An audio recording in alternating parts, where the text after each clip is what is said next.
Today, our guru will be talking about nuclear power plant, which is Bangladesh's first ever nuclear power plant and Bangladesh's biggest infrastructure project in country's history.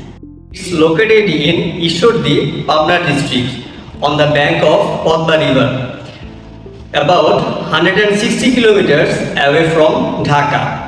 It will have two reactors, each producing 1200 megawatts, so 2400 megawatts combined. But here's something interesting. This project story started actually a way back in 1961 during Pakistan era. Rooppur was chosen as the site, but in 1965 the government moved the project to Karachi instead.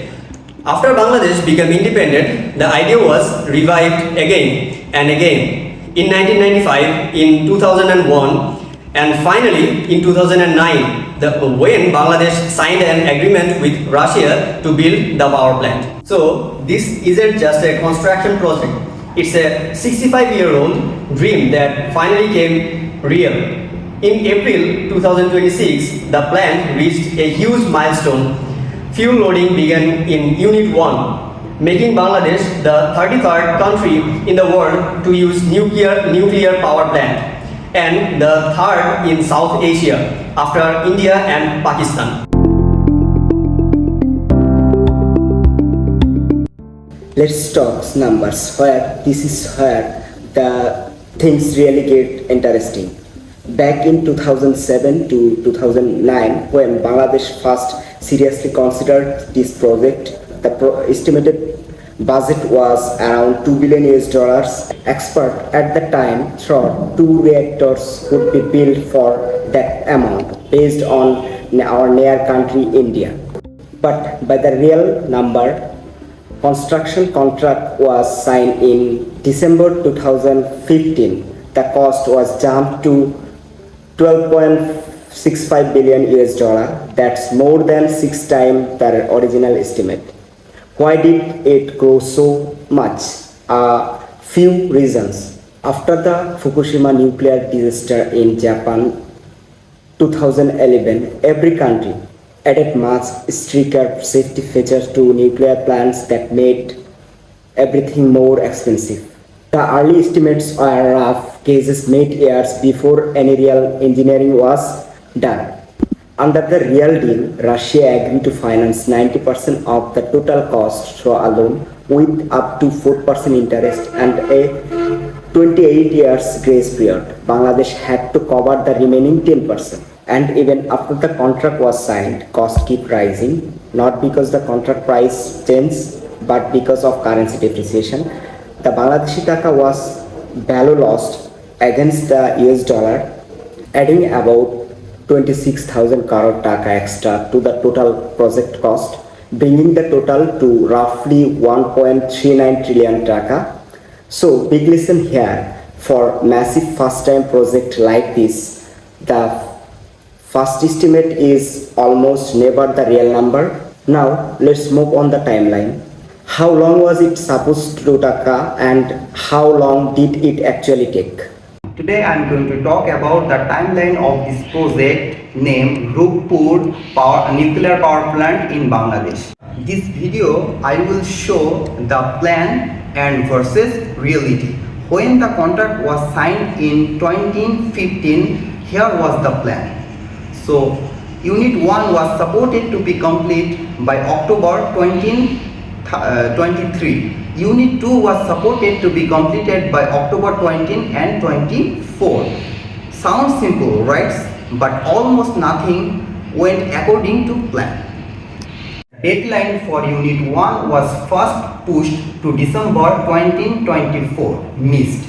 Then Bangladesh asked for a trial run in November 20 and 25, but Russia said December 20 and 25. Then in mid-20 and 25, a new agreement extended the deadline again to December 20 and 26 for Unit 1 and December 20 and 27 for Unit 2. Then just a few months later, in January 20 and 26 it got pushed even further to June 20 and 28. But then something good happened. In April 20 and 26 fuel loading actually start a unit 1 ahead of the most pessimistic predictions. Officially said the fuel loading process take about 45 days. Then the reactor core get warmed up over about at least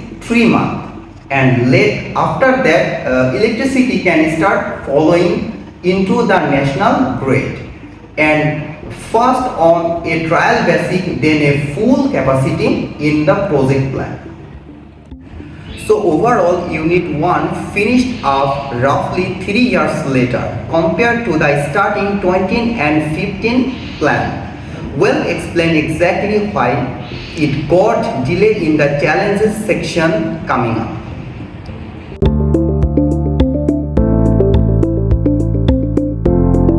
Now I would like to talk about workforce and training of Rooppur nuclear power plant.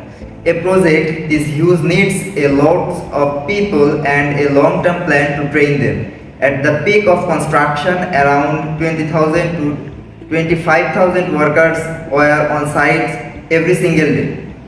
Today, around 2,500 people are permanently employed at the plant.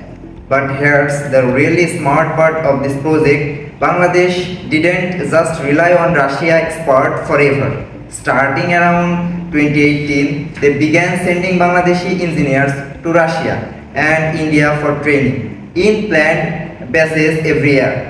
251 people in 2019, then 309, then 507, and so on, all the way through 2022.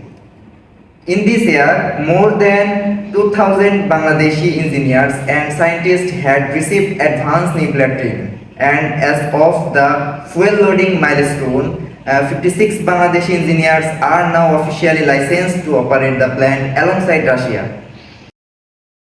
Russian expert with around 1,000 local staff working at the site overall. In total, the plant needs about 1,600 trained engineers to run both units safely.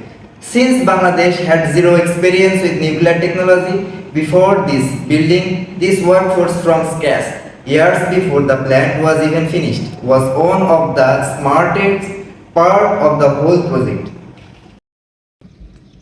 I'm continuing with the major challenges faced by the Rooppur nuclear power plant project. This project did not move smoothly from start to the finish.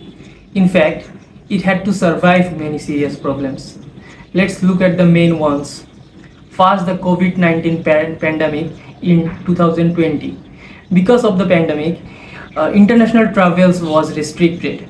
Russia stopped many international flights and around 178 Russian workers had to return home. Since foreign experts are very important for this project, this created difficulties, however, and luckily there is 4,000 workers still to work for this project. Secondly, the Russia-Ukraine war in 2022. This created a major financial problem for Bangladesh. Due to international sanction on Russia, Bangladesh could not make payment in US dollars or euros as planned. So a different payment system had to be arranged. Bangladesh started paying in Chinese yuan and then Chinese transferred the money to Russia in rubles. This shows how international politics can differently and directly affect a big development project. Thirdly, currency depreciations. The value of the Bangladesh taka fell against the US dollar. Because of this, even though the contract price did not officially change, the total cost in the taka increased by a huge amount. So the project became much more expensive for Bangladesh. So if we look at all these problems together, COVID-19, war, sanction, currency issues, political change, labor unrest and the infrastructure delays, we can understand why the Rooppur project was delayed so many times. Still, the important point is that the project continued despite of all these challenges, which shows the strong commitment behind it.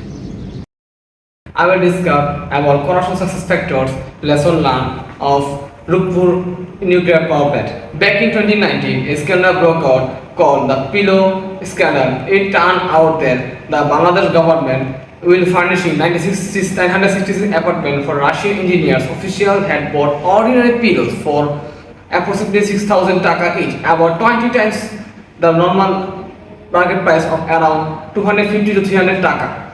Electric stoves, irons, even the cost of carrying furniture upstairs were all widely overpriced. The Anti-Corruption Commission arrested 13 people and the case is still going through the court.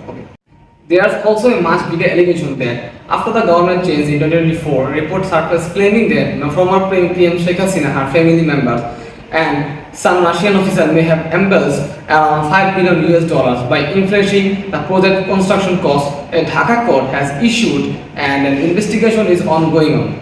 However, it is important to say that this is still unproven and activist investigation and not a final verdict, and the accused have denied the allegation. Now, one positive note: what made this project success despite anything?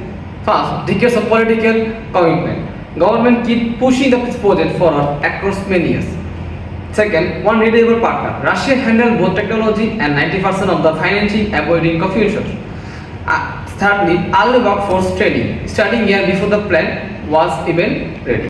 And finally, the lesson learned. First cost estimate for huge projects are almost always too low, always plan for major increase. Second, relying heavily on one foreign country for financing and technology is risky if global climate change. Third, train your local workforce early. It is one of the few things that actually went smoothly here. Fourthly, small procurement decisions like buying pillows can cause huge reputational damage if not properly managed. And last one, big project can surprise political change, pandemics and even wars, but only with strong institutional commitment.